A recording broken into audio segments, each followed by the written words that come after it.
కైతో పుట్ట నడమయండి నాటొక్క జీతమండి నేనెక్క బతుకుడండి మాట్లాడు నౌకరండి కడు పసలి నిండలండి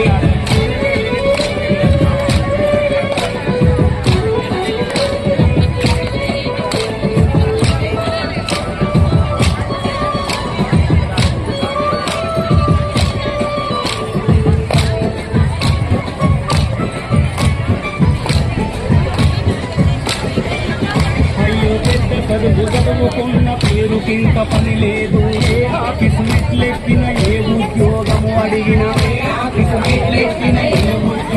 అడిగినా కాంట్రాక్ట్ ఉద్యోగం ఉంది పర్మినెంట్ లేదంటుండ్రు పర్మినెంటోని కన్నా 10 గంటలు ఎక్కువాయే పర్మినెంటోని కన్నా 10 గంటలు ఎక్కువాయే సగము జీతం ఇచ్చి నన్ను సర్దుకు పొమ్మంటున్నారు